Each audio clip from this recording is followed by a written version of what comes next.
Slide 62, Lesson 4, the sign of the direct object, Aleph Tav. There are 22 letters in the Hebrew alphabet, or alphabet, from Aleph all the way to Tav. And it just so happens that there are 66 books in the Bible, from Genesis all the way through to Revelation. So 66 divided by 22 gives us 3. So we can actually arrange the books of the Bible in 3 concentric rings, like this diagram. So this is the wheel, the Bible wheel. And if you'd like to know more about that, you can go to thebiblewheel.com and find some very interesting information about how the Word of God is constructed, and we can see the fingerprint of God clearly in the construction of the Bible. The Bible's been written by many authors over a long period of time, but there is a great design in the Word of God. In any case, we have 22 Hebrew letters, Aleph being the first letter and Tav being the last letter.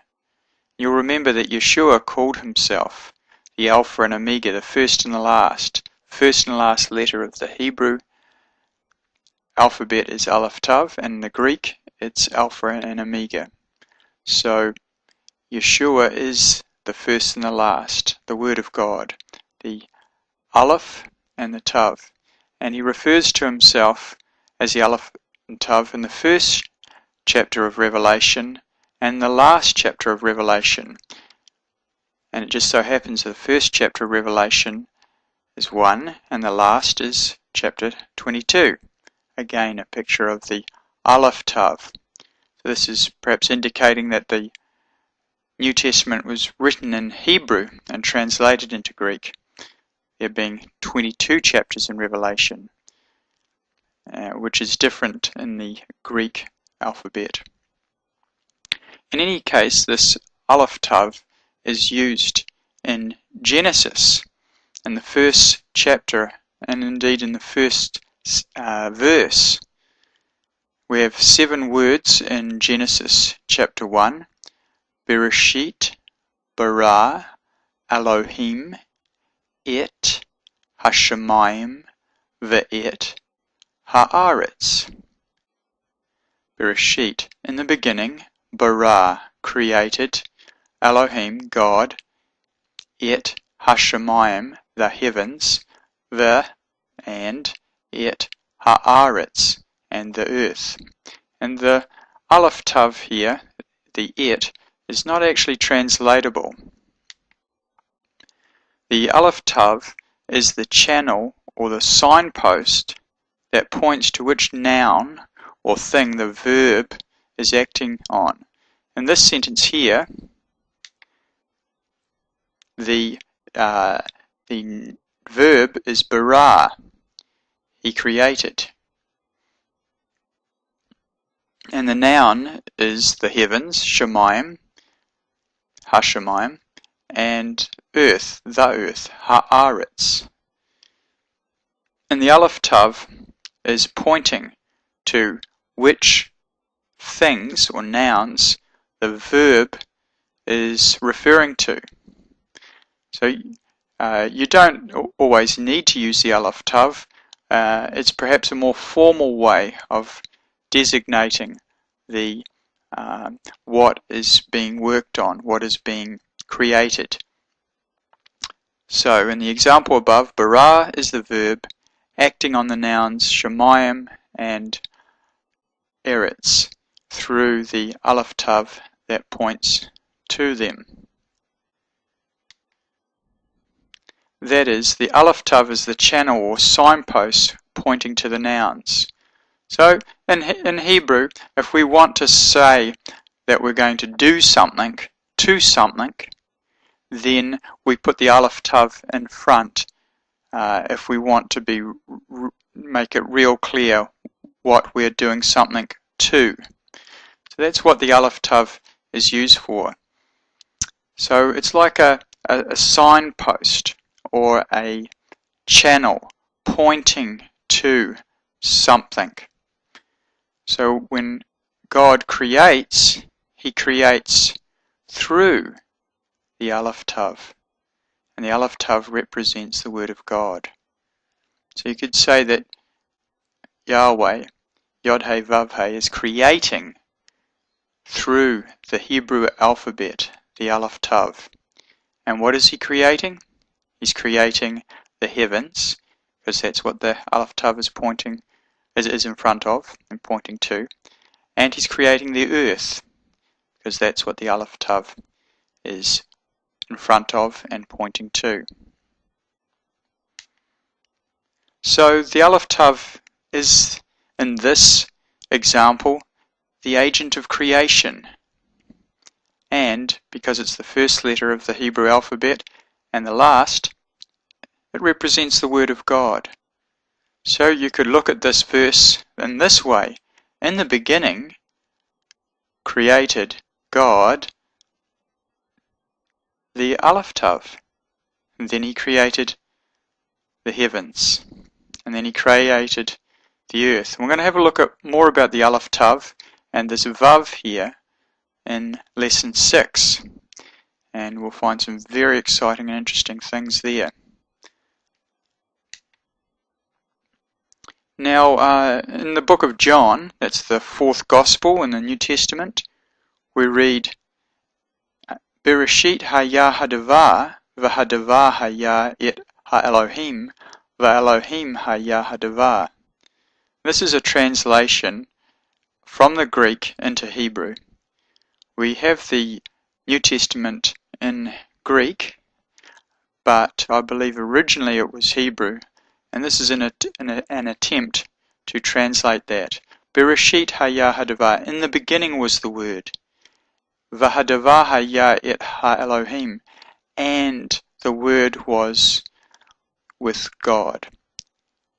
And the Word was God. Or God was with the Word. You could say it that way. In any case, the word hadavar is related to the Aleph Tav, which also represents the Word. So John was actually speaking about the Word in Genesis chapter 1 verse 1, and in particular he was talking about this word here, the Aleph Tav, and that how God created the universe through the Aleph Tav, through the Word. In the beginning was the Word, and the Word was with God, the Word was God. So Yeshua, as the Son, before He was the Son of Man, He was the Son of God, and before God created anything else, He created the Aleph Tav. And the Aleph Tav is not just Hebrew letters, although it's all of that. It's actually His Son. And so we have that here. So this is a grammatical form that is used to point to which nouns a verb is working on or acting on. And we'll see some examples shortly.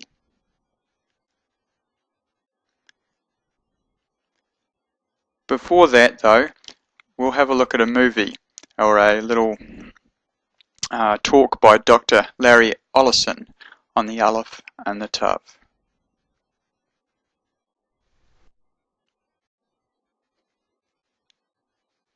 Slide 63, Lesson 4, Examples of the Aleph Tav, unclean food. In Leviticus chapter 11, verses 4 to 7, we have a list of food that is unclean, food that we're not allowed to eat. And the Aleph Tav is used to point to which animals that we are not allowed to eat. So here they are here. Here's what we are not to eat. We're not to eat Hagamal, the camel, hashafan, ha'arnevet, and ha-chazir. So the Aleph Tav is in front of those words, the names of those animals that we're not allowed to eat. So the verb, the doing word in red, for example, lo tochlu, not you shall eat, is followed by the Aleph Tav that points to the noun, in this case, gamal. So here's the verb here, lo tochlu, not you shall eat, and here is the noun, gamal, with the Aleph Tav in front of it. So we're not allowed to eat camels. And what else are we not allowed to eat? We're not allowed to eat the shafan. It's either a rabbit or some sort of animal like that. And we're not allowed to eat it ha-arnevet. The just means and.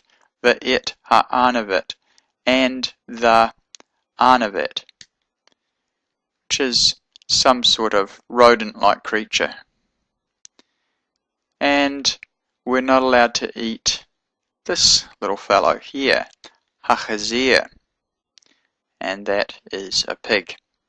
In this case, we have a flying pig, but in any case, we're not allowed to eat these creatures. And the Aleph Tav is sitting in front of the noun, telling us that we're not to eat this particular thing. So if we read this verse in Hebrew, ach et ze lo tochlu. Ach means only, this not you shall eat. Ach et ze lo tochlu. Ma'alei hagera, from those that chew the cud. Mafrise ha-parsa, and that have split hooves. And what are those things that we're not to eat? Et ha-gamal. And why? Because ki ma'alei gira hu farsa ayanenu mafris tamehu lachem. And this means, for it chews the cud,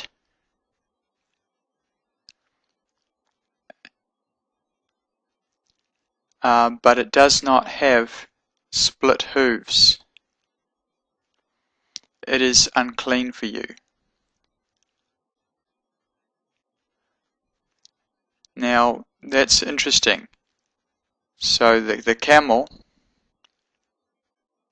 is unclean. It chews the cud, but it doesn't have split hooves. And this has spiritual meaning as well. Chewing the cud is like chewing the Word of God, which is a good thing. We need to chew the cud, but we also need to have split hooves, apparently. Ve'et hashafan ki ma'alei gira hu ufarsa lo yifris tamehu lechem. And the rabbit, hashafan, ki ma'alei gira hu, because it does chew the cud, but again it doesn't have split hooves. Ufarsa lo yifris tamehu lechem. And the arnevet, ve'et ha'arnevet, ki ma'alat gira, for it chews the cud, but and farsa lo hafrisa, but it does not have split hooves. Again, it is tamei, tamea. It is unclean. He, lachem. Lachem means to you or for you. He means she. Because Hebrew names of animals are either he's or she's. This one's called a she, if you like. Okay, and the last one, the pig, ve'et hachazir, ki mafris parsahu, it has split hooves, v'shosa shesa parsa, v'hu gira lo yagar, but it doesn't chew the cud. It is unclean. Tamehu lachem. It's unclean.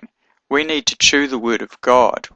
We can't be just people that just accept whatever someone says or whatever the preacher says. We need to examine things for ourselves. We need to chew the word over. But these rules do refer also to physical things that we're not allowed to eat. We shouldn't just understand verses spiritually and forget what it's physically telling us to do. But we shouldn't just do these things physically without beginning to think of what the law is perhaps trying to say. The Apostle Paul tells us that the law is spiritual. And so this is in the law, in the Torah, the first 5 books of the Bible.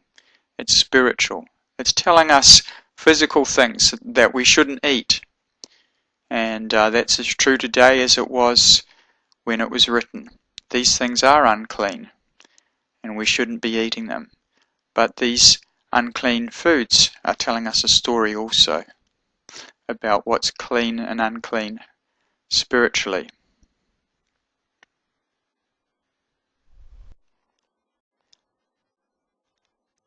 Slide 64, Lesson 4, Examples of the Aleph Tav, raising the tabernacle, or Mishkan in Hebrew.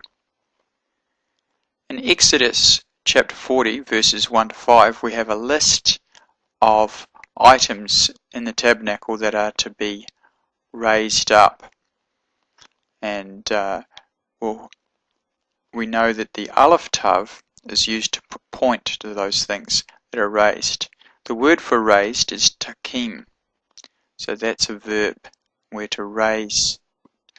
We're to takim, to raise up. And we're to raise up those things that are followed by the Aleph Tav. In this case, the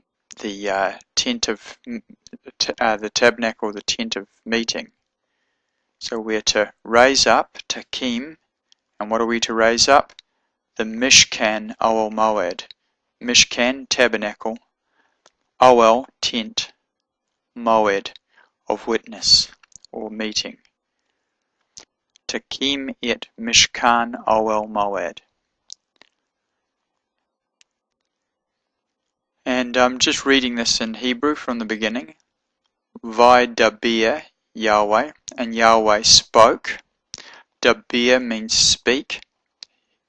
Devar means word, but changing the vowels and making it a hard b sound, putting the dagish in there, we have the word daber. He speaks. He spoke. Vaydaber, and he spoke. Yahweh spoke, and Yahweh spoke. Vaydaber Yahweh al Moshe, to Moses, lemor, saying. It's lemor, not the word in French for love, but lemor means saying or to say. Vaydaber Yahweh al Moshe lemor. And he spoke. Who spoke? Yahweh. Yahweh spoke al Moshe, to Moses, lemor, saying. Biyom HaChodesh, in the day of the month, Harishon, the first, Biyom HaChodesh, Harishon, the first, on the day of the month the first, biyom ha-chodesh harishon, be'echad lechodesh, on one for the month, on the first day, on the day number 1, takim et mishkan awol moed. Takim, you will raise, and what shall we raise? Well, whatever is listed in front of the Aleph Tav, the Mishkan Awol Moed, the tabernacle of the tent of meeting, Mishkan Awol Moed. And we are to put there Vasamta Sham, and what are we to put there? What are we to Samta Sham? We are to put there whatever is in front of the Aleph Tav. Et Aaron, the ark, Ha'adut, of witness, Aaron Ha'adut, the ark of witness, or the ark of witnesses. That is the ark of the covenant with the 2 tablets of stone, which are the 2 witnesses, if you like. The 2 witnesses are the 2 halves of the 10 commandments. 2 witnesses are the 2 tablets of stone. The 2 witnesses are the 2 trees. And they are the 2 witnesses in Revelation, Moses and Elijah. They all represent the same sort of thing. The divine witness to the Word of God, to the image of God, is male and female, Adam and Eve. There's another 2 witnesses. But in this case, it's the 2 tablets of stone in the ark. V'sakolta el ha'aron, and you're to cover them upon the ark, et ha-perachet, the veil. Vahavita el hashulchan, and bring them, the table, shulchan. By the way, here's for your information, verb followed by the Aleph Tav and then the thing that the verb is doing something to. In this case, we're raising, and what are we raising? The tabernacle. In this case over here, we are to put something there, and what are we to put there? These things here. And we're to bring the table, v'havita et hashulchan, and we are to arrange. It's arrangement. V'arachta et aracho.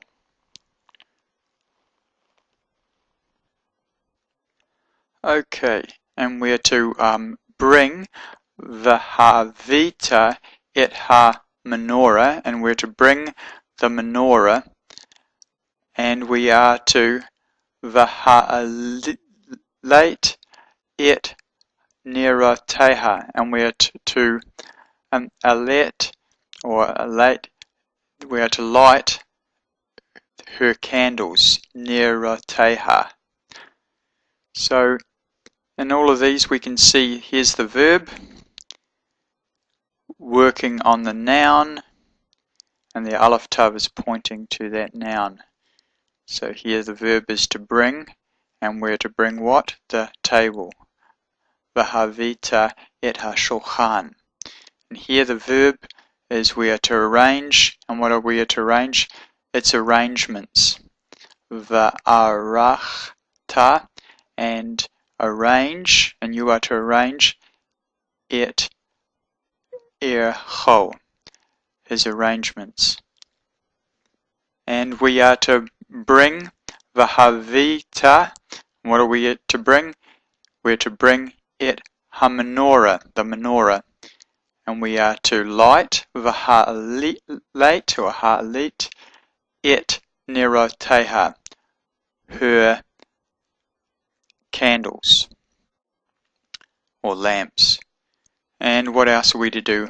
V'natata et mizbach, and we are to give the mizbach, the altar, hazahav, the altar of gold, which is the incense altar.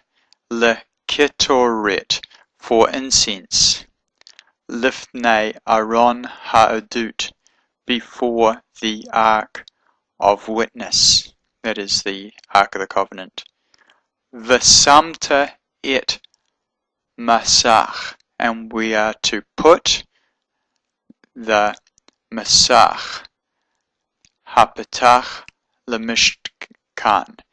We're to put the veil masach hapetach lemishkan at the entrance to the tabernacle. Petach is entrance, means opening, to the tabernacle. Lamishkan. So here we see the Aleph Tav being used a lot, all throughout here.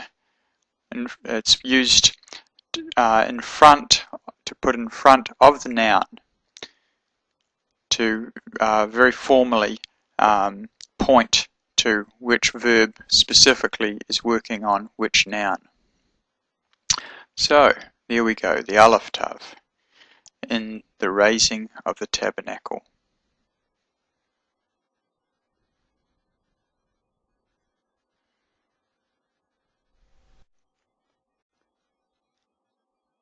Slide 65, Lesson 4, Person. In grammar, if we want to describe certain words, we need to include what person they are, whether first, second, or third. So, person just simply means the speaker or the narrator, who's talking.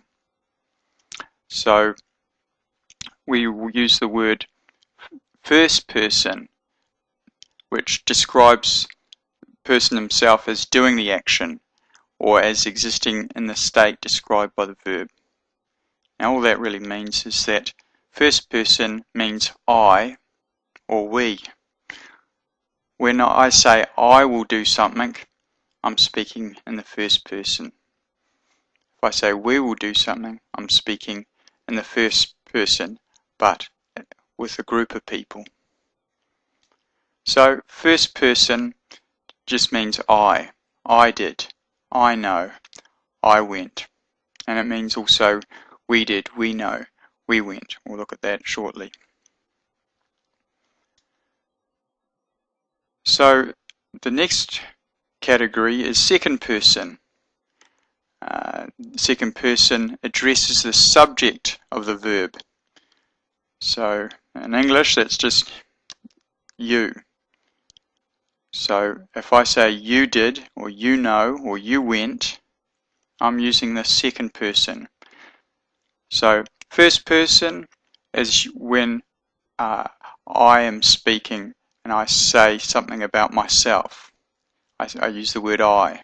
And second person is when I'm speaking directly to somebody else and I'm saying you. Now in English, the word you can mean you're speaking to one person, or it can mean a group of people. You can say you. An older word, thou, in the King James Bible, is used when you are speaking only to one person. And in Hebrew we'll find that we have different words for saying you to one person, and another word when we are saying you to many people. And we'll see that in the next slide. So second person means you or thou. And we have third person, which third person talks or writes about the subject of the verb. So you're talking to somebody about somebody else.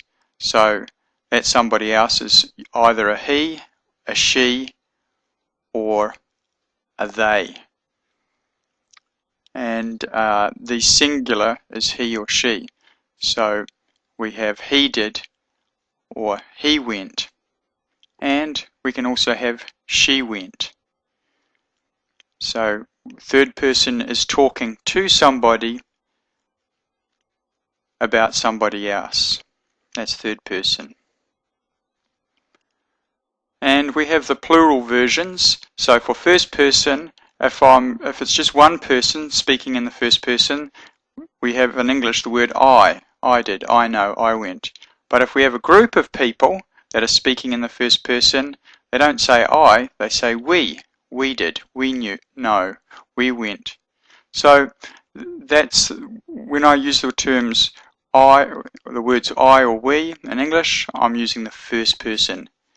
And if I'm using the terms you or thou, I'm using the second person. And again, you can say you to one person or you can say you to a group of people. So in English we have the same word for you. Whether I say I'm speaking to one person or a group of people, I use the same word, you.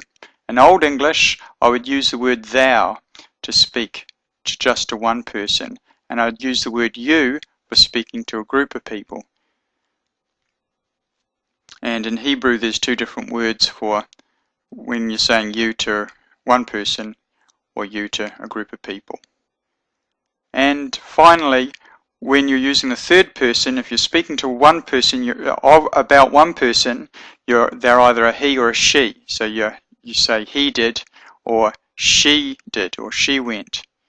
And when you're speaking of a group of people, you use the word they. So they did, or they went. So that's speaking of the third person, because the third person, you are speaking to somebody about somebody else.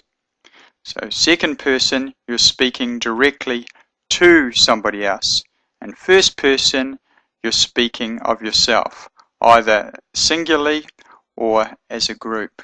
So when you're speaking singularly, you say I did, I know, I went. And when you're speaking collectively, you say we did, we know, we went.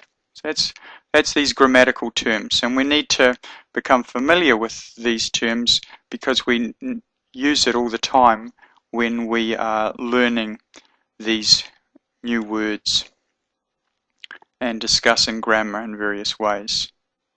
So let's have a look at some examples of this person terminology.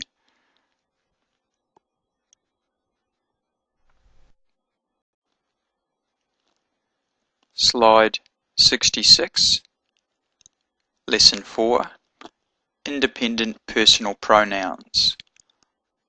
I, thou, you, he, she, we, they. In this diagram we have a number of pictures for the first, second and third person singular and the first, second and third person plural. And we'll have a look at the Hebrew words for I, thou, you, he, she, we and they. So the first one is the first person common singular, which is a fancy way of saying I. And I in Hebrew is ani, I. First person common singular. First person, remember first person means I or we. The S there means singular and the P there means plural. And the other word for I is anochi, anochi. So we have ani, ani, or anochi, and that means I. Now the second person masculine singular, that is basically when I say you to somebody, so it's you to a man, one man, and in King James English we have the word thou, which is actually, as I've said before, it means you just to one person. So you don't say thou to a group of people, you say thou to one person when you're speaking to the king, for example, or somebody else. So that's thou, that's you. And atar is you, and it's you to a man, and it's you to just one man. So it's a second person masculine singular, or 2ms. So the main thing here is just to learn these words. Don't get too hung up on this terminology, but you'll see it all the time and you'll begin to understand why we use that later. Okay, when I say you to a woman in Hebrew, I have a slightly different word I use. I don't say atah, that's just to a man. But if I say you to a woman, I say art, aleph tav, art. So that's thou to a woman, and it is called a second person feminine singular, or 2FS. Okay, so that's second person done, both for a man and for a woman. Now we'll have a look at third person. When I'm speaking to somebody about somebody else, that is a third person. If I'm speaking about a man, I will say he in Hebrew, in English, he, 3ms, and third person masculine singular. So he, in English, this person here, we're talking to somebody about him. So this man could be talking to this lady about this man over here. So in English we'd say he. But in Hebrew we have another word, and confusingly it's this word hey, vav, aleph. And the vav is a shurek, it's a u sound. So this is the word in Hebrew, who. So hey, shurek, aleph is the word who, which means in English he. Okay, so that's a word you have to learn. And if I'm speaking to somebody about a woman, then I'll say in English, I'll say she, which is the third person feminine, because I'm speaking of a woman, singular, just speaking of one woman. Now, confusingly, the word for she in Hebrew is this word here, hey, yod, or cherek yod, aleph, which is pronounced he. So the word for she is the word hey, yod, aleph, which is pronounced he. So I hope that doesn't spin you out. It's a bit of a joke in Hebrew, but the word for saying he in Hebrew is who, and the word for she in Hebrew is he. Alright, so you'll get that in the end. Now in the first 5 books of Moses, or Genesis, Exodus, Leviticus, Numbers, and Deuteronomy, the word for she is spelt with a vav. So it looks very similar to the word for he, which is the word who. So the word for she, in every other book of the Bible in the Old Testament, it is, or Tanakh, it's hey, cherek yod, aleph, he, which means she. But it's spelt with a hey, a vav, and an aleph in the first 5 books of Moses, Genesis to Deuteronomy, and it has a little cherek at the bottom, so you know to pronounce it he and not who. So you have to look at the dots and dashes. Of course, context will show. If you're talking to a woman, you'll know that it's pronounced he. But just look at the dots and they'll tell you how to pronounce it. So you have to get your head around the dots and dashes. So that is the first person, second person, and third person singular. And now we'll have a look at the words for the plural. So again, if I say, if I want to say, speak of myself, I say I in English, or ani, or anochi. And if I want to speak to myself with as a group of people, I say we. And in Hebrew, the word for we is anachnu. anachnu, or sometimes anu, anachnu. Aleph, nun, chet, nun, shurek, or vav with a little dot in it. So that's a u sound. Anachnu.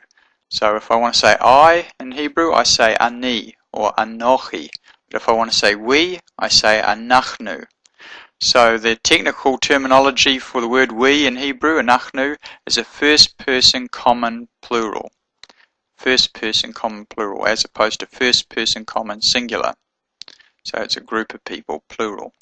It's common. So it's neither male, it includes male and female. Okay.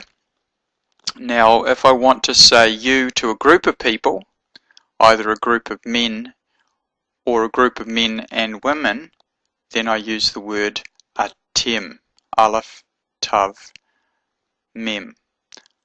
There's a little seagull here. And this dot here means it's a doubling of the letter, the hard letter, atim. So that means you to a group of men or a group of men and women. Usually a group of men. So then if I want to speak to a group of women, I use another word, atin, or atna. So atin. You to a group of women. So that's a second person feminine plural, 2FP. Again, we'll see all that terminology used all the time and you'll begin to get the hang of it eventually. But the main thing is to, as I say, the main thing is to learn these words. So the last one is the third person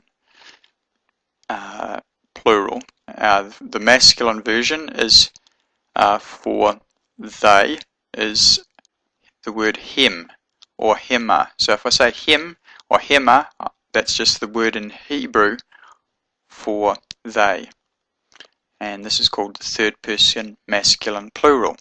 So they. And that can be a group of men and women, but usually it's just a group of men. There they are there. So him or hema means a group of men, but it can also be men and women. See, when you have a group of men and women, the masculine word has the dominance, if you like. Now, if I want to speak of they to a group about a group of women, I use the word hen or henna. So that's just the word for they in Hebrew. Hen or henna, they. That's called the third person feminine plural. So there you have it. These are the words that you need to learn. Ani or anochi for I, ata for you or thou, or at for you or thou to a woman, and hu meaning he, and the word in Hebrew he, hey yod aleph, meaning she. And sometimes it's spelt, in the first 5 books it's spelt with a vav, and it's got a little cherek here to say don't pronounce it who but he. So he means she and who means he. Okay, you can make up a little rhyme about that to drill that into your head. And then you have to learn the words for we, you, and they when it's a group of people. So we is anachnu, you is atim, and to a group of women it's atin or atna. And when I say they in Hebrew, I use the word him or hema. And that usually is a group of men, but it can be men and women. And but when you have just a group of women, you use the word hen or henna for they. So there we have it. So these are called independent personal pronouns. And that's just a fancy way of saying these words here. I, thou, you, he, she, we, and they. And you'll see all this sort of terminology, first person, second person, third person, used all the time in grammar books and in exercises and so forth. So you have to know what they're talking about.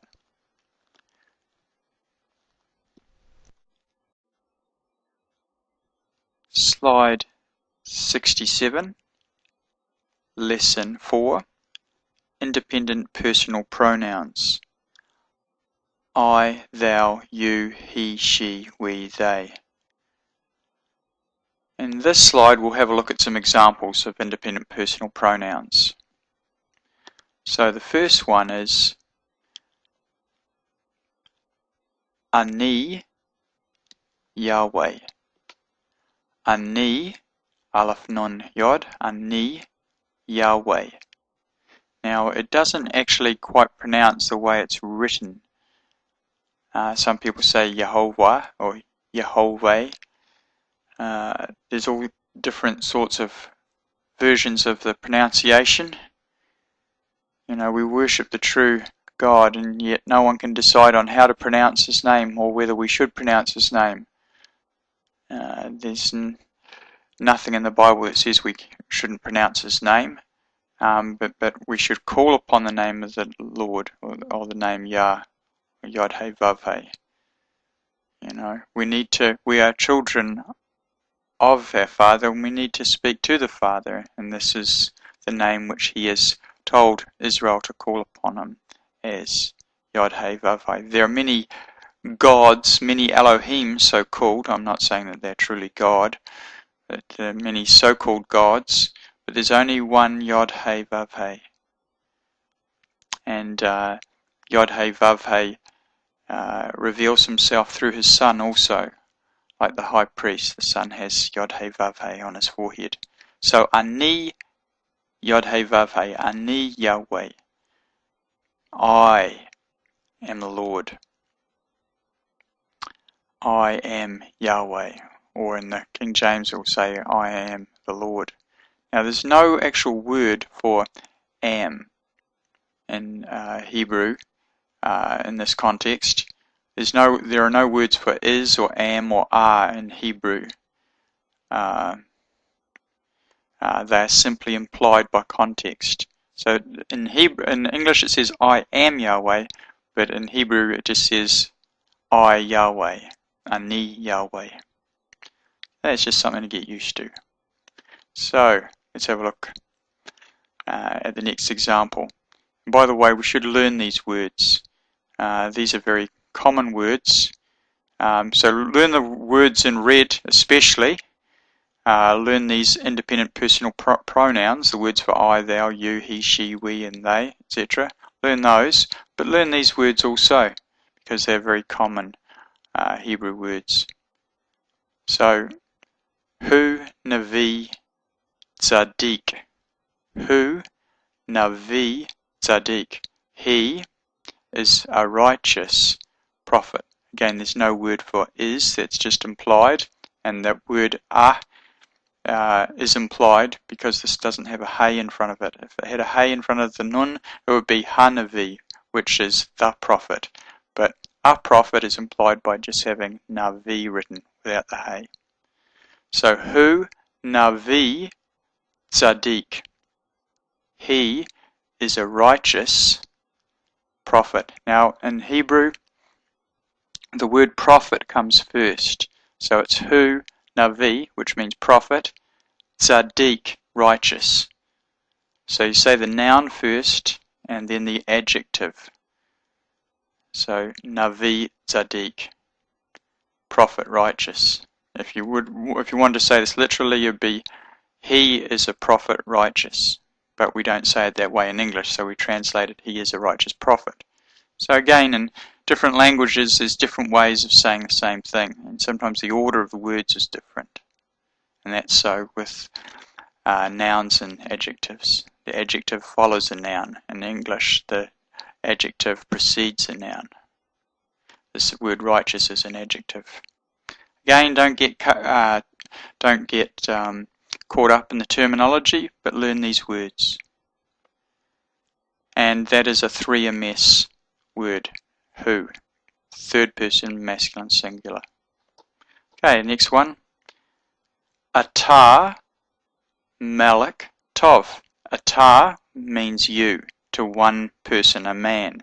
So that's you are a good king.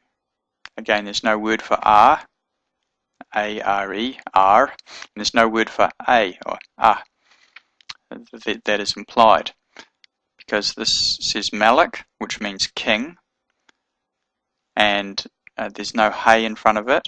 Hay would say Ha Malik, the king, but if it doesn't have a hay in front of it, it's a king. Malik, a king. Ata Malik, you are a king, Tov, good. You are a king good, and in English we say you are a good king. So the order of these two words is reversed, because this is the noun, it's the name of something, and then the adjective that describes him is follows the noun in Hebrew. So we say Ata Malik Tov, you are a king good, and that is a 2ms word, second person masculine singular. We're speaking the second person to a man masculine, and it's just one man singular, you. Again, you just need to go over these slides a few times until you get it. Alright, the next example. Achim anachnu. Achim anachnu. Achim, ach means brother. Ach means brother, and achim with a yod and a mim after the ach, aleph chet, yod mim. That yod mim means it's plural. So brother turns to brothers. So that if we say brother, it's ach, and if we want to say brothers, we put the yod mim there, the hirik yod mim. So ach, brother, becomes achim, brothers. So we have to say the word we. So we say anachnu. That's the Hebrew word for we. And so in English, we are brothers. Again, there's no word for are. That is just implied. Achim anachnu. Brothers are we. Literally, we say the word brothers first, and then we say we. Okay, and that is a first person common plural. So we, it's a group of people, it's a plural, and it's common. It means we could be a group of men or women. The word for we in Hebrew, just like the word in English, can be a group of men or a group of women or a mixture. So it's first person common plural, anachnu, we. Okay, another one. He, Isha, Hachama. Now the word he means she. Okay, hey, cherik yod aleph means she. But it's pronounced he, so it's confusing, but it means she in Hebrew. He, Isha, Isha. Ish means man, and Isha means woman. So she is a woman. Chachama. Chacham means wisdom, and Chachama is the feminine version of the same word. So when if we were speaking of men, we would say Chacham, wise, but if we want to say the same word wise regarding a woman, we put a hey at the end, and it becomes not Chacham, but Chachama. So he, Isha, Chachama, she, a woman wise. She is a woman wise. But in English we don't say it that way. We say she is a wise woman. We swap those words around. So in Hebrew it literally reads she is a woman wise. Again, the word is implied. But in English we say it the other way around. She is a wise woman.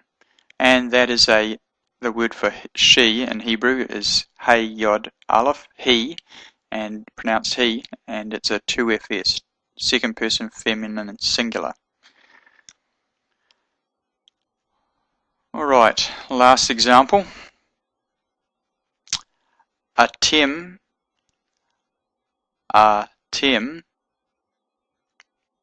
aleph, tav, mim, atim. And those three dots at the bottom is a seagull, meaning an S sound. That stroke there means an sound. It's a patach. So it's tim. Remember, the aleph doesn't have its own sound. It takes on whatever sound is denoted by the dots and dashes. Atim, now that means you to a group of men, or a group of men and women. Atim. If I want to say a group of women, I go atin, you. But it's you to not just one person, but a group of people. And if I say you to a group of men, it's atim. If I say you to a group of women, it's atin. So this is atim, you to a group of men, or a group of men and women. Atim ba'ir hagadalah. You, there's no word for but it's in a city, or no, in the city, ba'ir hagadalah, the great, the big. So in English, you are in the great city, and in Hebrew, you are in the city, the great. Now this would have a different, this would may have just a vocal shiva here if it was a city, but we know it's the city because it's got a patach here. Again, don't get hung up on all of that. We know it's the city because the adjective following it has a hey there. The hey is not in here because it's absorbed. Again, you have to go back to the previous lessons to look at that. Atim ba'ir hagadalah. You are in the city hagadalah. Great. Atim ba in. Atim, you are in. That letter bait means in. And this word here is ear, which means city. You are in the city Hagadalah, the great. Now, the word Gedalah, that is a feminine version of the word for great. We have the word for Kohen Gadol.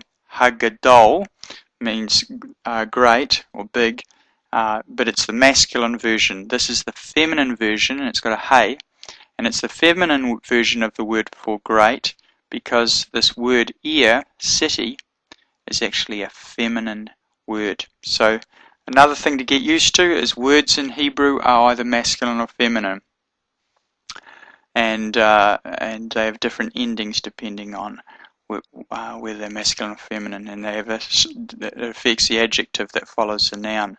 Again, don't get too hung up on all the terminology. Just learn these words. Ani, which means I, or hu means he, ata means you, anachnu means we, and he, hey, yod, aleph means she, and atim means you. Learn these words, and then after you learn these words. Okay, these are very common words, and it's repetition. It's doing this over and over again, watching it, practicing writing it, and that's where the exercises in the books are helpful if you've got them. Okay. Slide 68, Lesson 4, Independent Personal Pronouns, I, thou, you, he, she, we, they. So we're going to have a look at some more examples here, and it's important that we learn these words.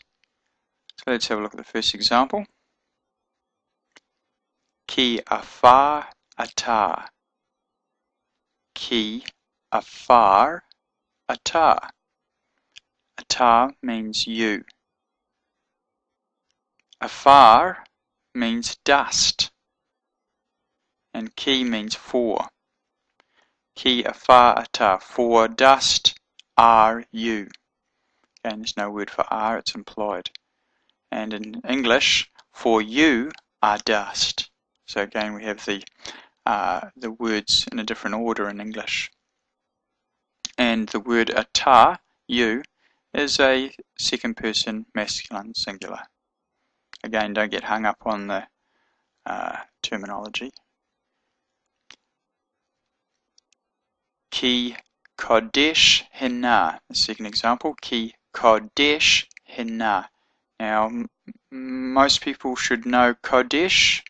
If they've been sung any Messianic songs, Kodesh means holy. Ki Kodesh Hina. And Hina is the feminine word for they. So this is for they are holy. For they are holy. Or in Hebrew, for holy are they. Ki Kodesh Hina. Ki Kodesh Hina. For holy are they. And that is a third person feminine plural. Next example. Va'ani shamati elecha. Va'ani. Now, we've looked at the word ani before quite a few times. Ani means I. And va there means and I. Va'ani. Notice it's a va'ani. You get this sort of thing happening a lot in Hebrew. Va'ani. Shamati. I heard. Shema means hear or heard. You should be familiar with Shema Yisrael. Hear, O Israel. So here's the word hear. Shema. Shin, mem, ayin. Shamati with a tav and a yod. That means I heard.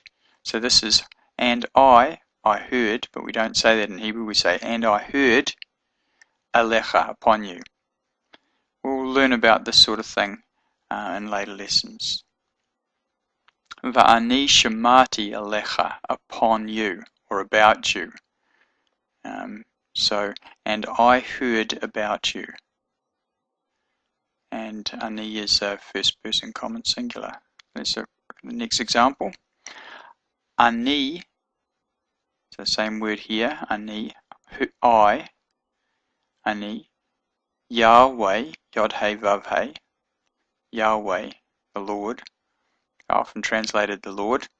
It's more related to someone that's outside of time. Ha-Yah, Hoveh, V'Yeh. All those words, for he was, he is, and will be, past, present, and future, are in his name, Yod-Heh, Vav-Heh. So the name Yod-Heh, Vav-Heh is related to Yahweh being eternal, outside of time and space. Ani Yahweh Rofecha, your healer. Rofeh is heal, and cha means you. It's a pronominal suffix. We learned that in an earlier lesson. I am Yahweh, your healer. Again, if you forget things in earlier lessons, you just go back and repeat, and it will slowly sink in. Again, learn these words. If you learn these words, you'll have a good vocabulary before not too long. Most important in this particular lesson is to learn these words in red. Ani, I, first person common singular. Ani Yahweh Rofecha, I am Yahweh that healeth thee. Okay, next example. Ki atim of Reem et ha Yarden. Yarden is the Hebrew way of saying Jordan. It's not Jordan really, it's Yarden. And Jordan means to go down, or Yarden means to go down. Ki atim of Reem, for you are passing through or passing over the Jordan. Ha Yarden. Again, this Aleph Tav is the sign of the direct object. It means that this verb of Reem, to pass over or crossing, is acting on the noun that the Aleph Tav is in front of, and it's in front of this word here, Yarden. This is a formal way of saying this is what I'm passing over. I'm passing over the Jordan. So again, Avrim is the plural version of avar, which means to pass over. So if I say avar to one person, I'd say avar, but if I say avar to a group of people, I'd say avrim. I put the yod mem there. It's a plural because God is speaking to many people, or whoever is the person speaking here. When you cross the Jordan. So the word ki, which can be translated for or as or like, can also sometimes be translated when. Just depending on context, we make things sound right in English. And this is something, and sometimes there's a little bit of latitude when translating because some things don't quite sound right if we use one particular word here and use it somewhere else. So ki, when, or for, you, atim, Avrim, cross the Jordan. When you cross the Jordan, that's exactly in the same order there. And atim is a second person masculine plural, 2MP. Okay, next example. Yahweh, Yod He Vav He, Yahweh, Hu Ha Elohim, Ha Elohim. So the aleph here has the because it takes on whatever vowel is put under or over it.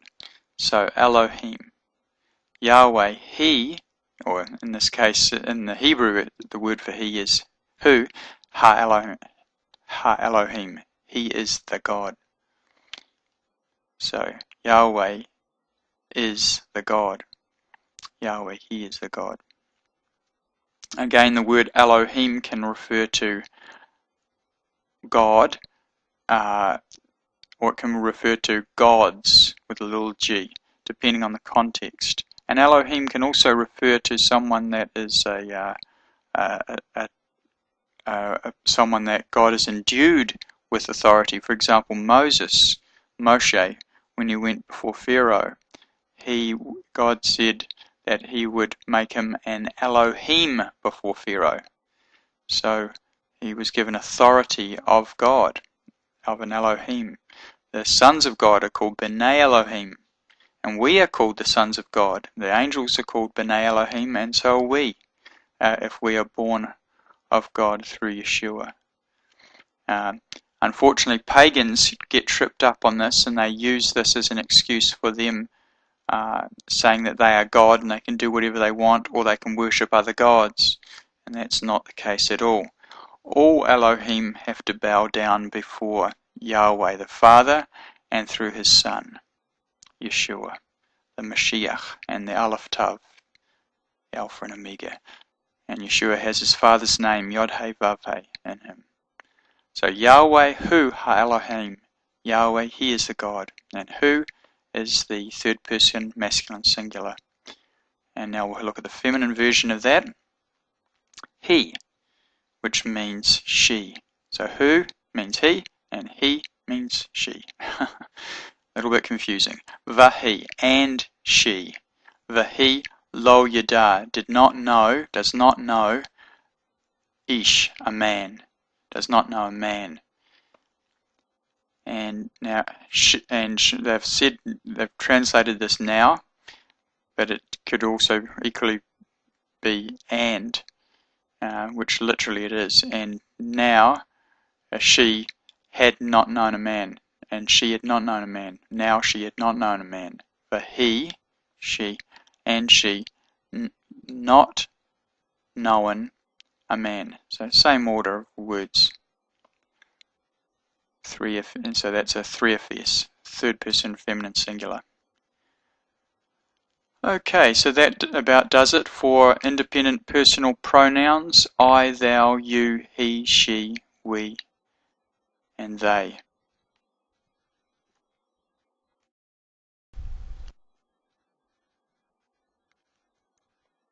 Well done. I think you deserve a cool, refreshing break, and lesson 4 will continue, and we will look at the following topics next. Demonstrative pronouns. That's the words this, that, these, and those. So we've had a look at independent personal pronouns, I, you, they, we, she, he, and so forth. Now we'll look at demonstrative pronouns, this, that, these, those. But have a break now and sit back and relax and unwind.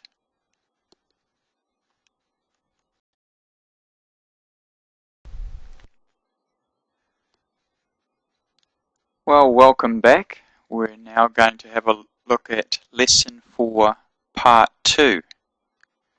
And in lesson 1, we had a look at the sign of the direct object, the Aleph Tav. We had a look at person, first, second, and third person. Pronouns, independent personal pronouns, I, thou, you, he, she, we, and they. And now in part 2, we're going to have a look at demonstrative pronouns, this, that, these, and those. The Hebrew words for this, that, these, and those. Now, if you have the exercise books, some suggested exercises in the Biblical Hebrew and Introductory Grammar by Paige H. Kelly, lesson 9, lesson IX, lesson which is 9 in Roman numerals, and in Basics of Biblical Hebrew Grammar by Gary D. Practico and Miles V. Van Pelt, section 2, the basics of Hebrew nouns and nominals, and lesson exercise 8, Hebrew pronouns. Okay, let's get into it.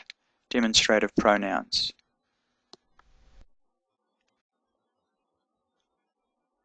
Slide 73, lesson 4, demonstrative pronouns. This, that, these, those. Okay, we're going to have a look at the words for this, that, these, and those in Hebrew. And they function more or less the same way as in English, but there is a masculine version and a feminine version. Again, things in Hebrew, things are masculine or feminine. So a thing is not an it, it's a he or a she. It's a masculine or feminine thing. So a chair, a table, a house, a car, a forest, a city. These are all things, but in Hebrew they are either masculine or feminine, which may sound a little bit strange. That's the way it is. So the first one is the word zay. Zayin Aleph. Sorry, Zayin Hey. Zay. And that means this, zay. And it's a when it's a masculine thing. So when you're pointing to something and you're saying, look at this, you say zay, this. Look at zay. Look at this. And it's a masculine thing you'll be looking at. Otherwise, the word is zot.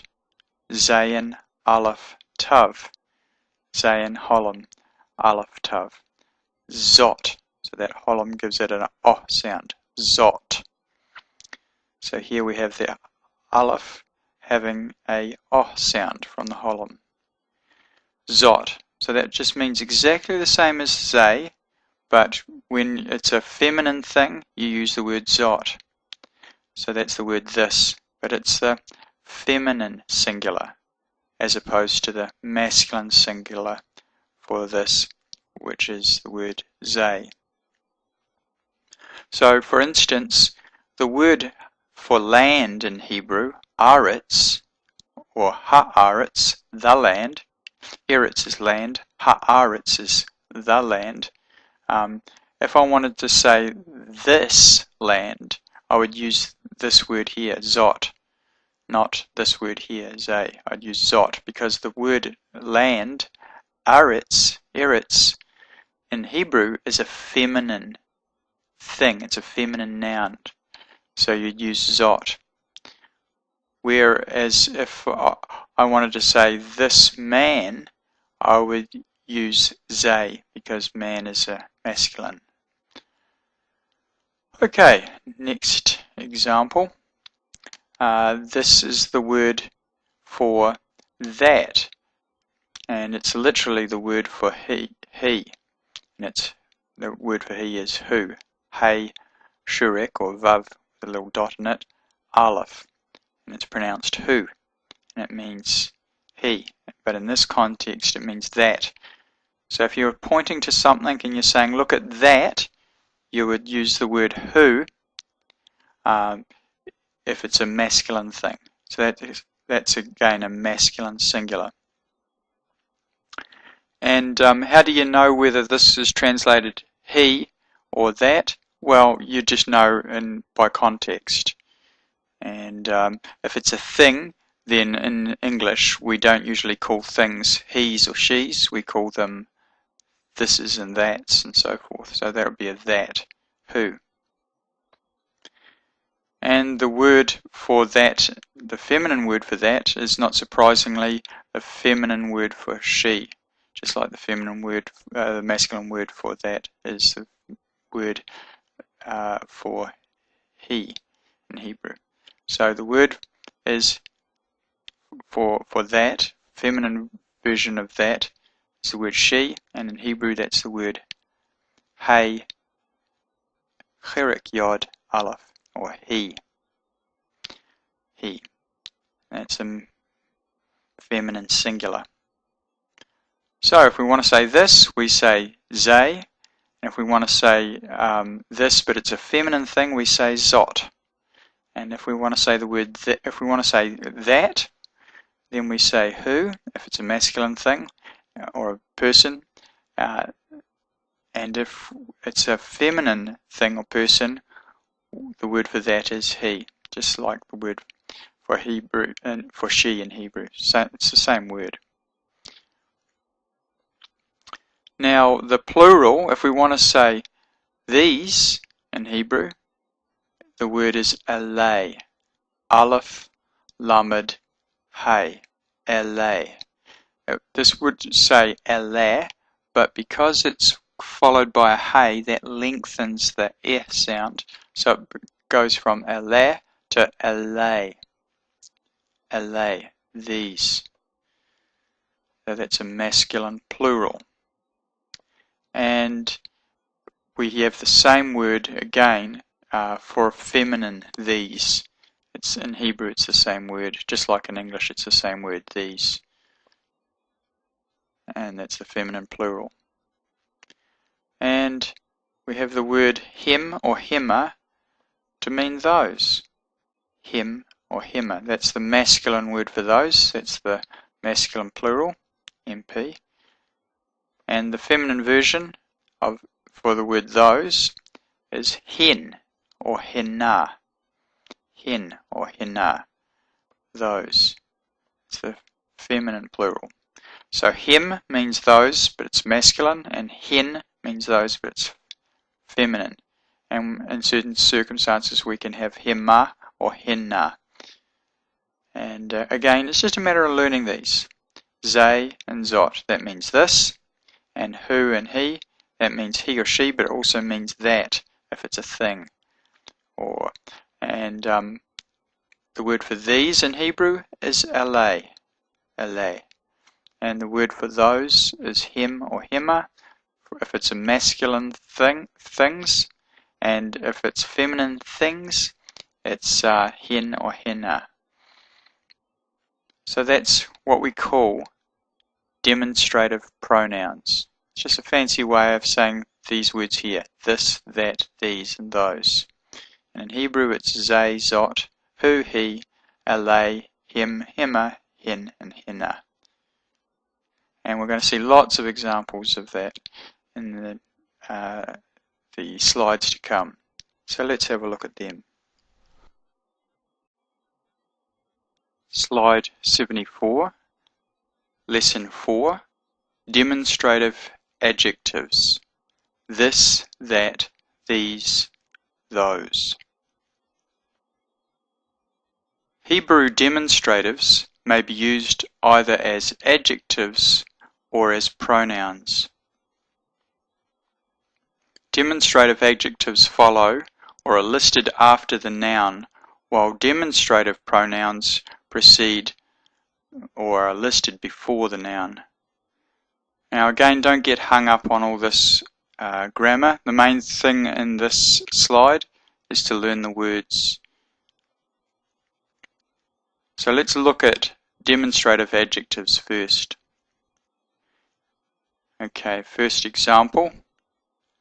Ha'ish hazeh.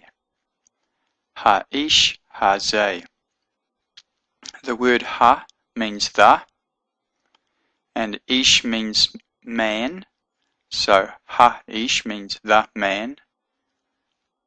Hazeh. Zeh means this.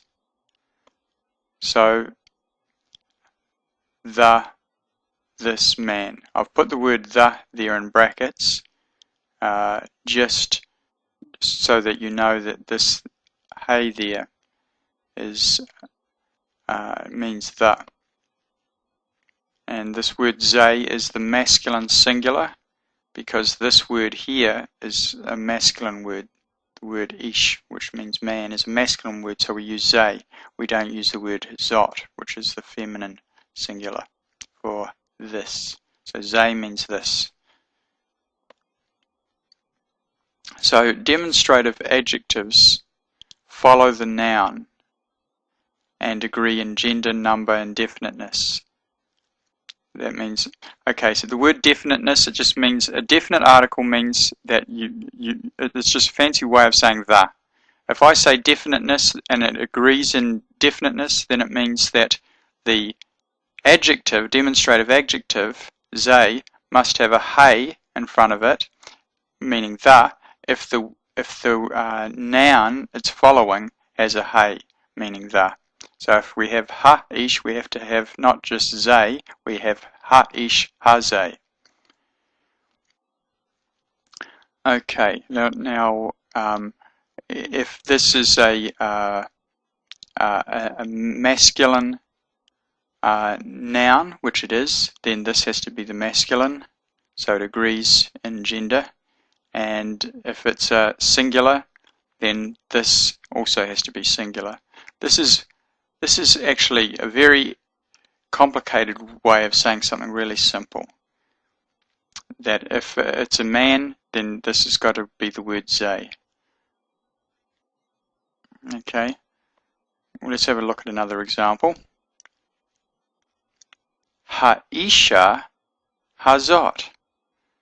Now, ish means man, isha means woman. Ha'isha means the woman. Otherwise, this would just be woman or a woman. Ha'isha is the woman. Hazot, this. The. We don't say this. If you were literally to say this, you would say read this out. You would go the woman, this. But we don't translate it that way.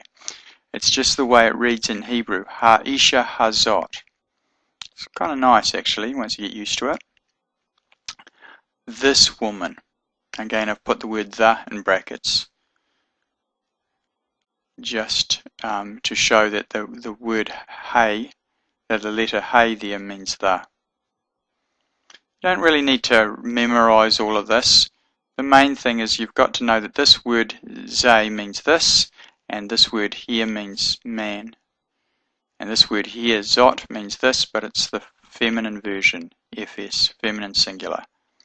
And it's that follows what this is. It agrees in definiteness. It's got a hey, just like that's got a hey, and it agrees in gender. It's the feminine word for this, just because this noun is feminine, so it agrees in gender, and it agrees in number. It's a singular, zot, because this is just one woman. It's not women, and this is just one man.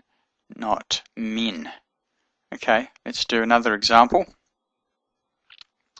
Ha'anashim, ha'anashim.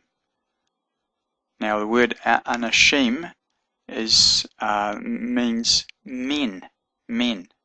Anashim, men. Ha'anashim means the men. Hatovim, hatovim, hatovim. The men, the good. See, and this word, this adjective, this word tov, which means good, has the im at the end, because this has the im at the end, the yod mem. Because yob, that means a plural, so this agrees, this is a plural. And so this is the men, the good, but you don't say it that way, you say the good men. And this is the word these, alay. And notice that the word these is preceded by a hey, because that means the. So this is a strange thing in Hebrew, but if you say the men, then the adjective and the demonstrative adjective here agrees in definiteness. It has the hey on it. Ha'anashim hatovim ha'alei. The men, the good, the these. But you don't say it that way. You say these good men. These good men. And this is the masculine plural, alei. This is these. You use the word these here. You don't use the word zot or zay. You don't say this, the men, the good men, this. You say the good men, these. Because in English, this is just for one person, so it's a singular word, and these is a plural. So when you've got more than one thing, you use the word these, and when you've got just one thing, you use the word this. So that's why we have zay for this one, and zot for this one, and these, la, here. Alright, let's move on. One more. Now the word nashim, ha-nashim, the nashim. Nashim means women, women. So anashim means men, and nashim means woman. So ish means man, a man, and if we want to say men, we say anashim. And the word for woman is isha, and if we want to say women, we say nashim. Okay, very similar to this, but it doesn't have a aleph in front of it. So this is ha-nashim, the women, ha-tovot, the good, ha-alei. Now notice this is very similar to this, but instead of tovim, we have tovot. Tovim is the masculine plural, it's got an im, and tovot is the feminine plural. And we had a look at those in an earlier lesson. So those plurals, ims and ots. Im is the masculine plural ending, and ot is the feminine plural ending. And this word, even though it looks like a masculine looking ending, it's what you call an irregular, an irregular noun, plural noun, an irregular plural noun. So nashim means women. So you have a regular plural ending there. Anyway, this sentence here means these good women. Hanashim hatovot ha'alei. As opposed to ha'anashim hatovim ha'alei, these good men. Again, in Hebrew, if you go back to the previous slide, you'll notice that the word for these is the same for both men and women. It's the same word, alei. So this is the feminine plural version. So the big thing to get out of all of this slide is you may forget all this gobbledygook here. The main thing to remember is these words here, zay, zot, alei, this, and these. So zay, this, zot, this. And you should learn these words here. Learn these words. The word for man and woman and men and women. It's a very important word that you'll come across all the time. So that's Hebrew demonstratives that are used as adjectives.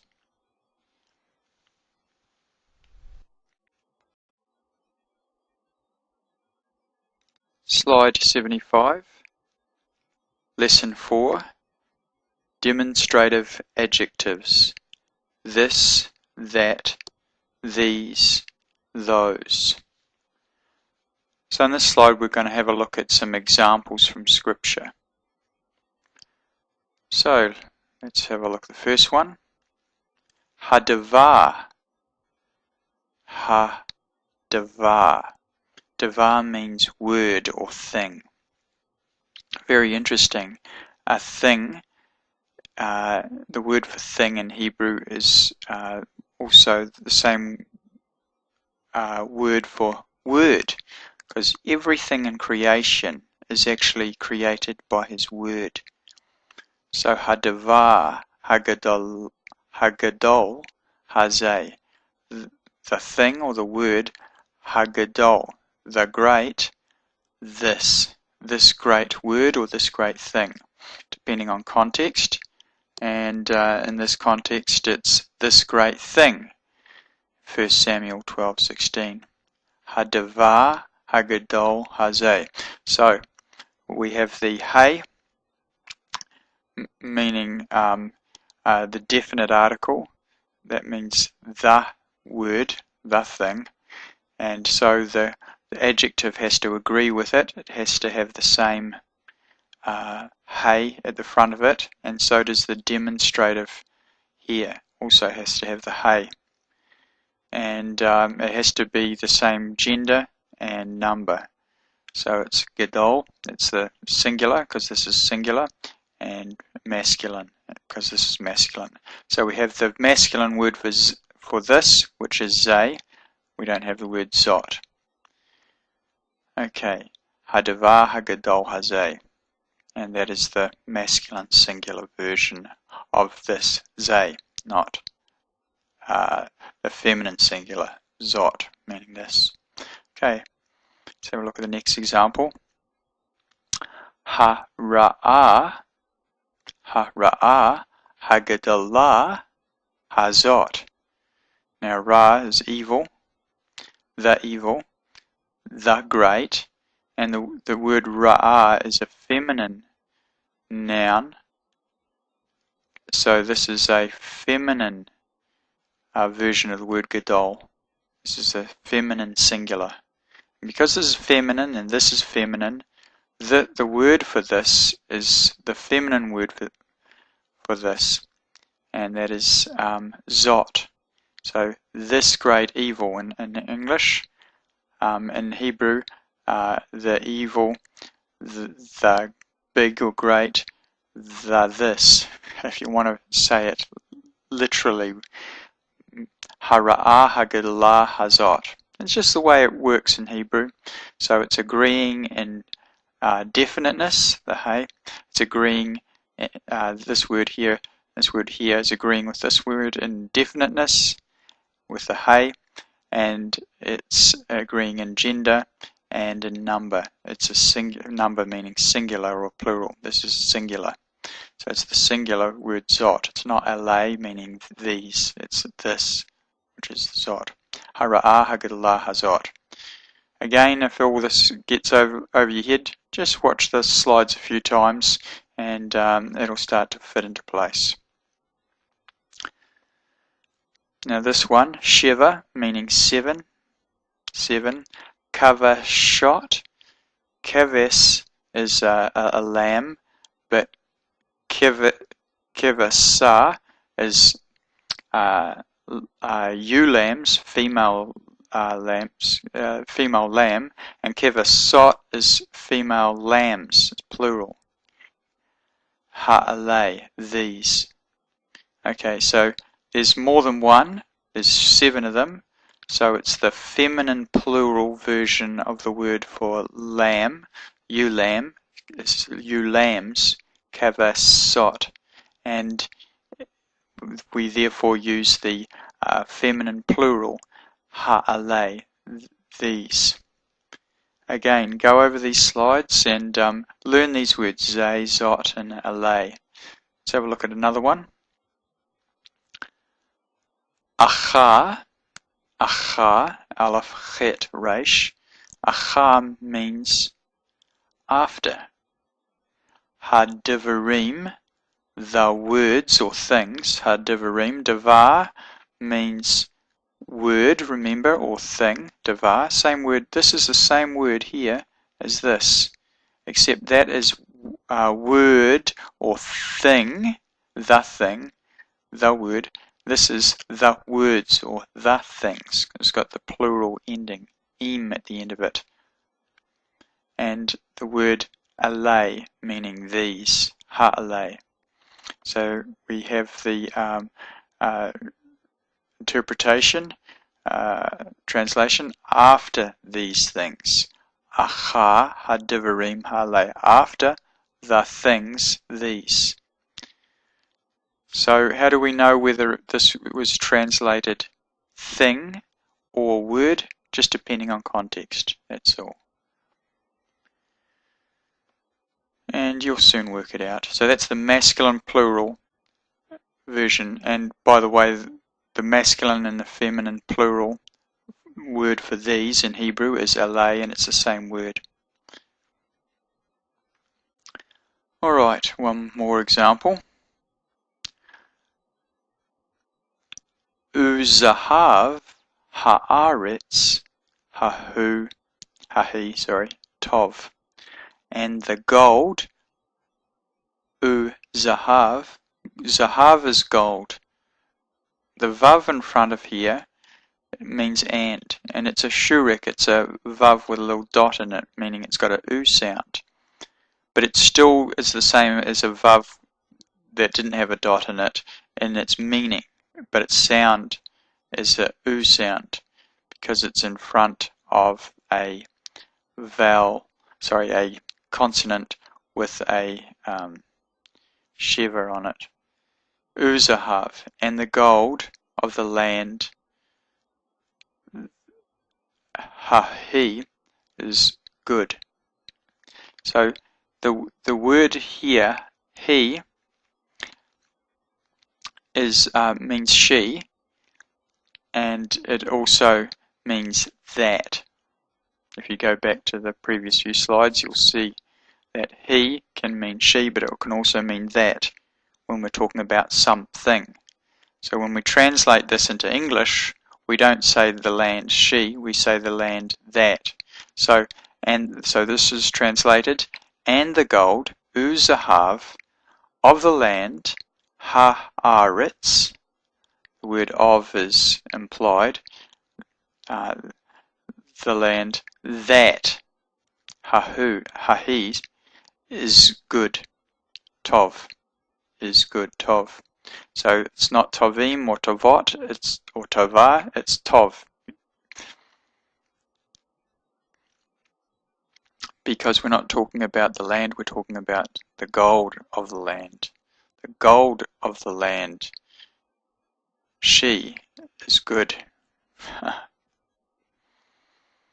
Or that, and then translated as that is good. I hope that doesn't spin your head. Just go over these a number of times.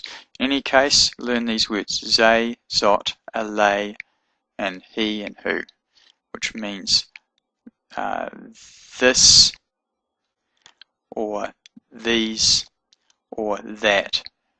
Again, the word for that in Hebrew is the word for he or she in Hebrew as well.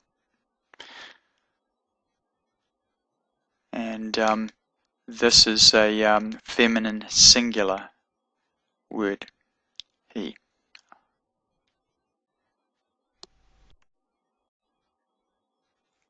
Slide 76, Lesson 4, Demonstrative pronouns, this, that, these, those.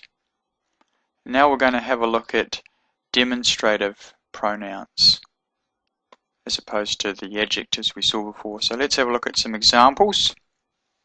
The first one, hu ha'ish. Hu ha'ish. Hu, that means he, and ha'ish, the man. So he is the man, or as a demonstrative, that is the man. That is the man. Hu ha'ish. So that's the masculine singular.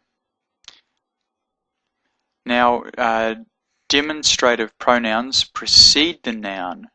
So if we remember the adjectives we saw in the previous slide, the things in red, the demonstratives, were at the end of the noun. Now these are at the beginning. In any case, it means the same sort of thing.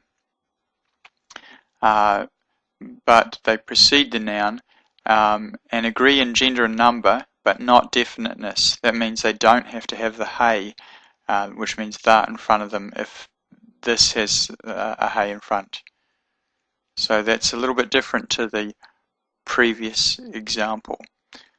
So the difference between this and the demonstrative adjectives is that the demonstrative is at the beginning of before the noun, not following it, and it doesn't have to have the hey on it if the noun has a hey on it, or the definite article.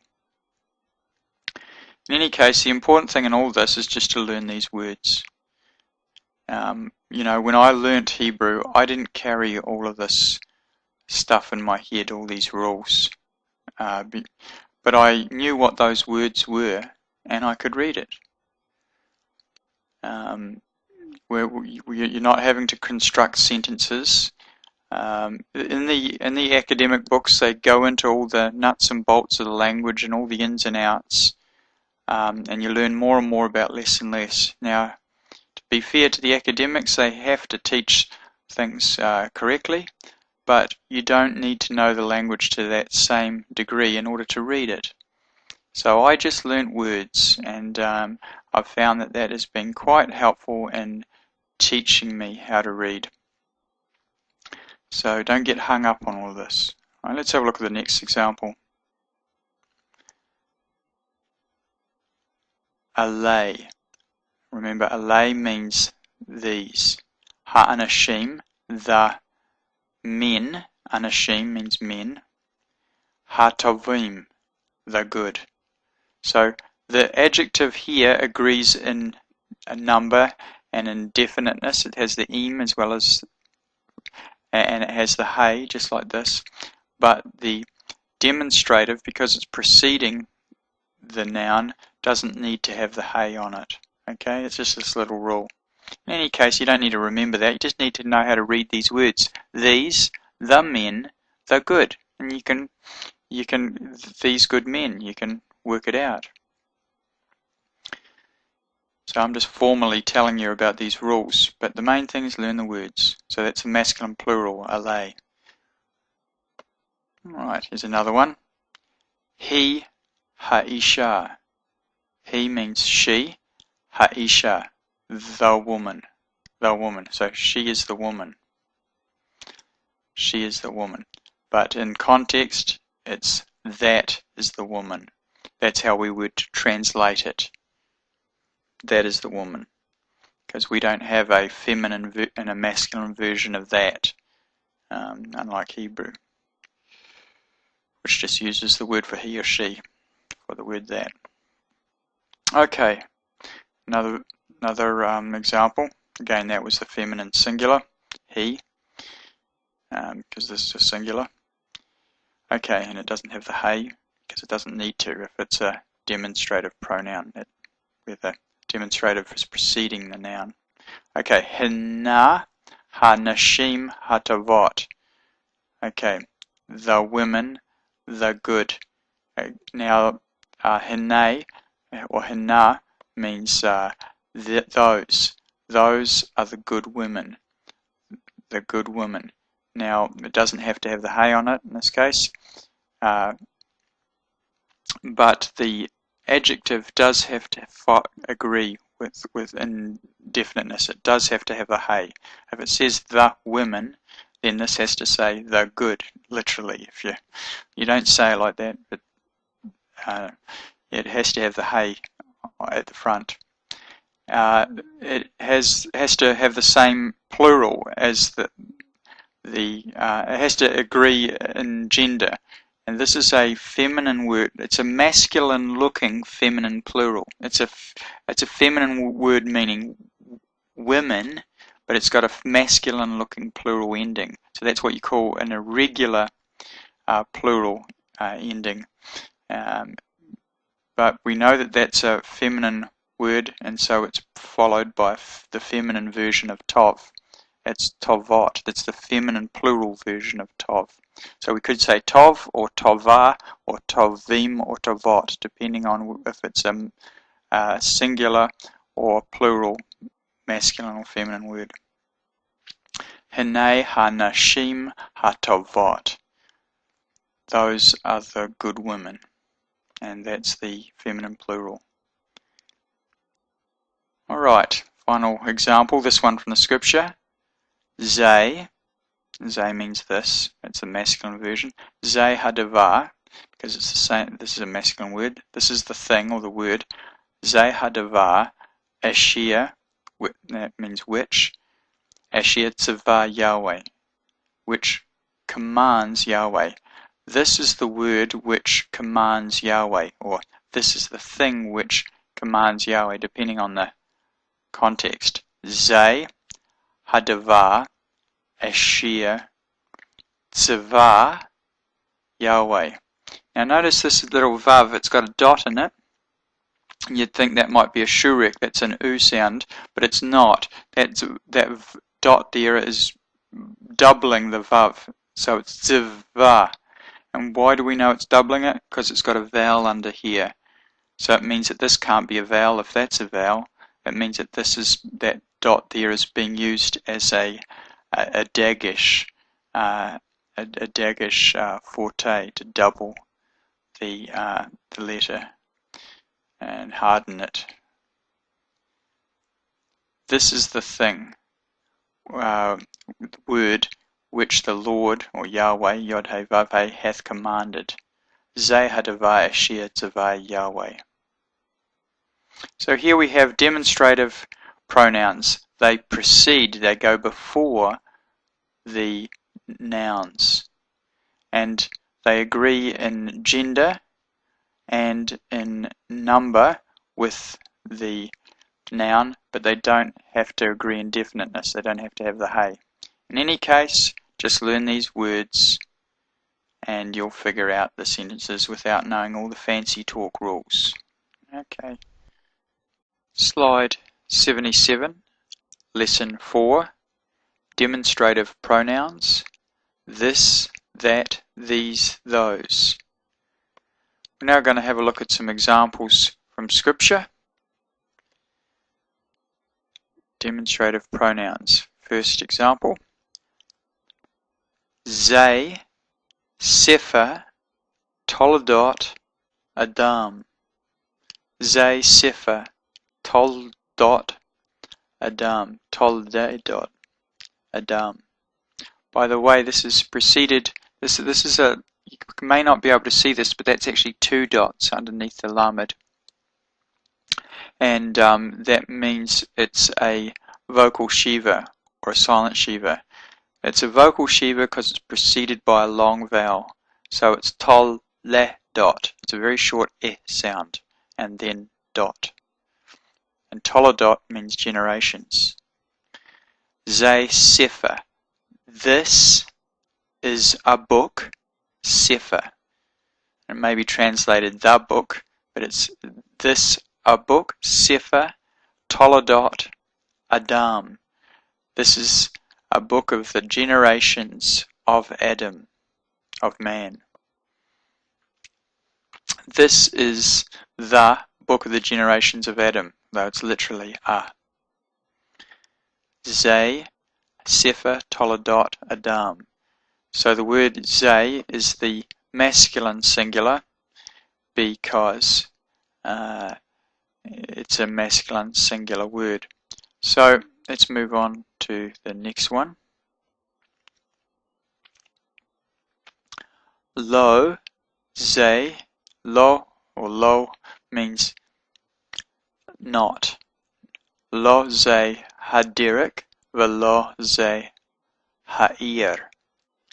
Lo ze hadirik. Dirik means way. Hadirik means the way.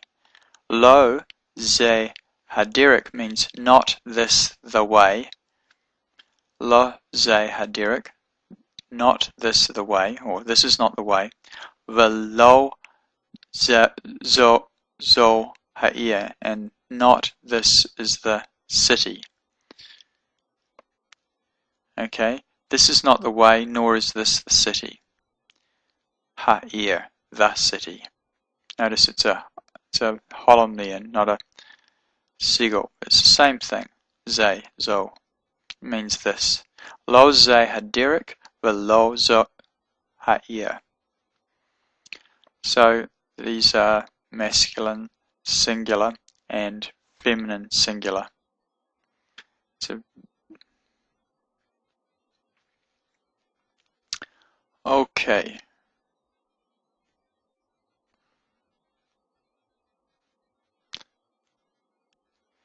This is a strange one because this would normally be the word zot, but it's the word zo. That's a little bit of an exception, just to confuse things. Anyway, as long as you learn that zay and the zayin and the hay means this, can't go wrong. Lo zay hadirik velo zo ha'ir. Okay, here's another feminine singular. It's the word zot. This ha'aretz, the land. This is the land. Zot ha'aretz.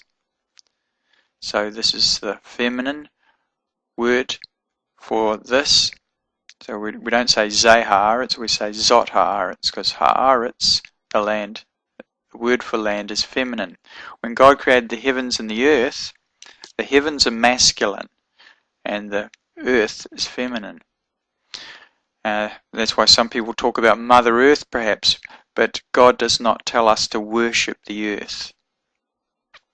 It says regarding the nations that they forgot God, they weren't thankful, and they worship creation rather than the Creator. We're not to worship the earth. We're to look after it, but not to worship it. We're to worship God the Father and His Son, the Messiah. So that word zot is the feminine singular. Let's go on to the next one. Zot hapa'am itzim ma'atsamai. Zot hapa'am itzim ma'atsamai. This, the time, bone from my bones. Okay, this is now bone of my bones. Zot hapa'am, they've translated the word for time for now as now, and that's pretty well exactly true. Hapa'am, the time, or the now. This, the now, is bone, itzim, ma'etzamai, from my bones. Etzamai means my bones. Just putting the yod at the end of itzim makes it a plural. My bones. The mem here means from, which they've translated of. Zot hapa'am itzim ma'atzamai. This is now bone of my bones. And the word zot is the feminine singular again. Next example. He, even though it's got a vav in it, it's got the herek, so it's actually pronounced he. So we know that this is from the Torah somewhere, the first 5 books. Because elsewhere, they spell the word he with a yod here. Hey, yod, aleph. He ha-be'ir, so we know the word be'ir is a feminine noun because they've got a feminine word here. So they're literally saying she is the well, but we translate it as this. As that. He ha-be'er asher amar Yahweh. That is the well whereof the Lord spake. Amar means speak. Have you heard of the Amorites? Well, in Hebrew it's Amori, and it means sayers. It means speakers. And God says He's not going to bring the children of Israel back out of Egypt until the sin of the Amorites is filled up. That means He's not going to bring the Israelites out of Egypt until the sin of all the sayers is filled up.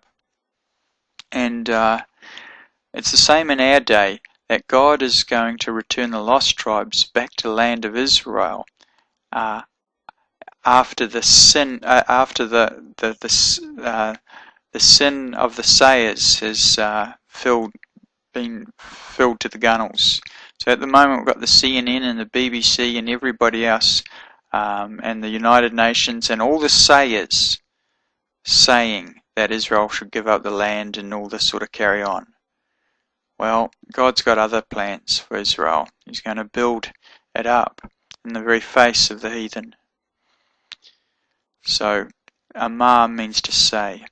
And it's a very common Hebrew word, so do learn that one. Do learn these words. They're very common words.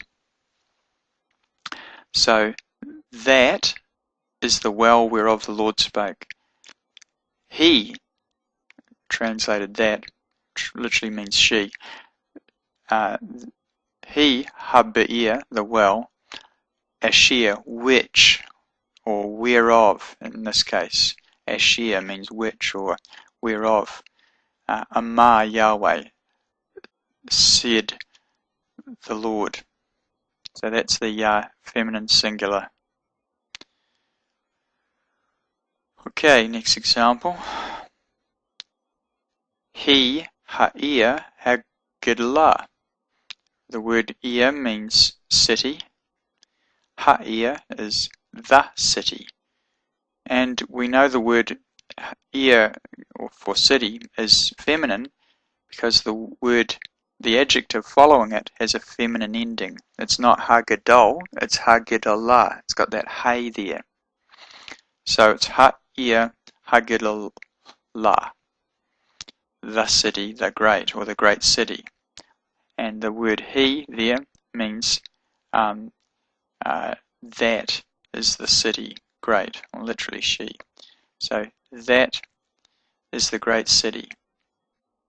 And it's the same word as she. Okay, just like up here. It's a feminine singular, because this word here is feminine. But it doesn't have the hay on it, but in every other wise it agrees with this. It agrees in gender and number, but because it's a demonstrative pronoun that precedes a noun, it doesn't need to agree in definiteness. It doesn't need to have the same hay in front of it, unlike the demonstrative adjectives. So it's the same for all of these. Right, let's go on to another example. See, if you learn these words, get these words into you, you'll be doing well. Va'alei shemot. Va means and. There's almost no word that begins with a vav. There's just a couple of words that begin with vav. One of them is the word vav, which means hook. That's why the letter vav is used for the word and, because the letter vav is a hook. Vav, the word vav and the letter vav means hook, because a hook is used to attach. So it attaches different parts of the sentence together. The word and attaches things. The vav attaches. Va'alei shemot. And these are the names. These are the names. They haven't got the and there, but it's there in the Hebrew. So sometimes the translators translate things just slightly different. So you have to watch out for that. The word for name is Shem. Have you heard of the word Hashem, that name, Hashem? Well, Shem means name, and Shemot is names. It's a feminine plural. It's a regular plural ending. Va'alei Shemot. Okay, last example, him. Him. That. Sorry, it's literally those. It's been translated that. Him. May. Mirva. May is the word for water. Mayim is the plural, and it's the most common word for water is mayim. But there is a singular version of the word mayim, which is may, which means water, whereas mayim literally means waters. By the way, that's why the heavens is called ha-shemayim, the heavens. Ha-shemayim. Shemayim just literally means that waters, because the water comes from the heavens, from the sky, from the clouds. So naturally the word for the skies is the waters. Him may Miravat Kadesh. That is the water of Meribah and Kadesh. Meribah means the place of grievance, and Kadesh means place of sanctification. Kadesh. It's the last place it is. It's on Edom's border. So if you want to deal with Edom, and you have to go through the place called Kadesh or Kadesh Barnea. Kadesh is a place of holiness. The only way to defeat Edom or the New World Order or any of this stuff is through holiness. It's only when Moses' arms are lifted up does Joshua win the battle against Amalek. That means that the Torah needs to be fulfilled and done. We need to be people of His Word that do what He says by His grace, but nevertheless doing it. We need to keep His commandments. We need to keep His Sabbath on the 7th day when He rested, not the 8th day or the 5th day, but on the 7th day which He commanded.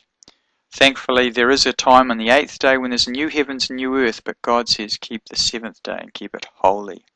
And then, if we're beginning to keep His commandments, then if we're looking towards His Word, just like the people in the wilderness were looking towards the serpent that was lifted up on a pole, which is a picture of Yeshua as the priest. If we're looking to Him, God sees that, and we're trying to keep His commandments, then He will look after us and we'll be victorious, and Amalek won't be able to touch us. But Amalek and the bad guys are able to touch those in the camp that have sin in their life. So we need to be holy and not grieve the Spirit of God. So that word him is the masculine plural, those, but it's been translated that just to make it sound right in English. Okay. That's all for demonstrative pronouns.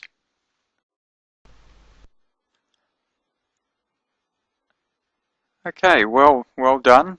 You've just completed lesson 4. So we've just, in part 1, we've had a look at the sign of the direct object, Aleph Tav.